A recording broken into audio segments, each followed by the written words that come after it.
ఆంధ్రతో తెలంగాణ విలీనం తెంపుకోలేని శాశ్వత బంధం కాదు.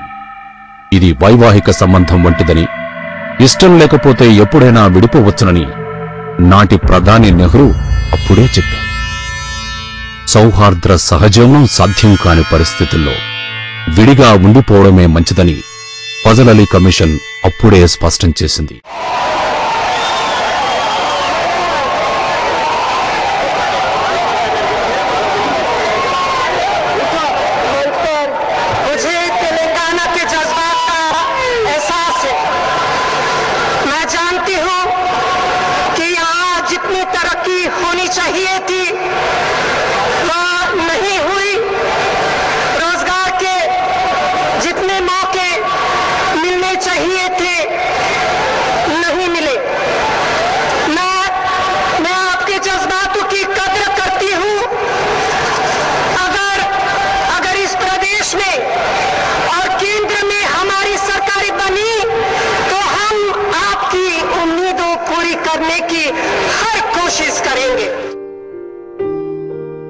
యూపీఏ కనీస ఉమ్మడి కార్యక్రమంలో తెలంగాణ ఏర్పాటుకు హామీ ఇవ్వడం, పార్లమెంటు ఉభయ సభలను ఉద్దేశించి రాష్ట్రపతి చేసిన ప్రసంగంలో కూడా ఈ విషయం ప్రస్తావించడం, ప్రధాని డాక్టర్ మన్మోహన్ సింగ్ తన తొలి ప్రెస్ కాన్ఫరెన్స్ లో తెలంగాణ రాష్ట్ర ఏర్పాటుకు కట్టుబడి ఉంటామని ప్రకటించడం, తెలంగాణ ఏర్పాటు విషయంలో కేంద్ర ప్రభుత్వ దృఢ సంకల్పాన్ని తెలియచేస్తున్నాయి.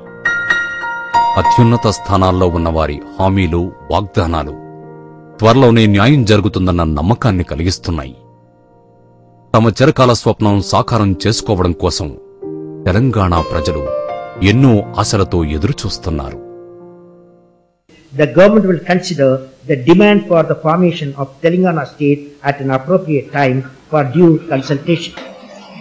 The common minimum program already spells out under this what we need to do in this regard. We need to consult all concerned, offer proper consultation. I think we are committed to the establishment of a state of Telangana.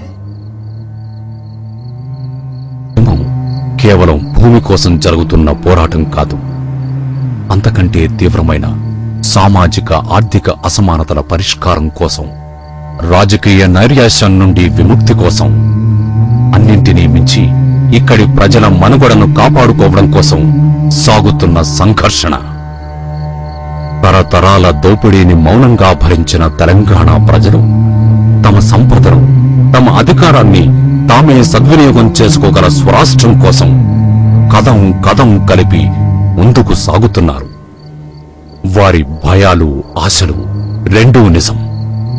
ఎన్నోసార్లు దగాకు, మరెన్నో మార్లు మోసానికి గురైన వారి హృదయం ఛిద్రమై భగ్గున మండుతోంది. మరోసారి వారి ఆశలను వమ్ము చేస్తే అగ్నిపర్వతంలా బద్దలయ్యే వారి ఆగ్రహానికి అడ్డుకట్టలు వేయడం అంత సులభం కాదు.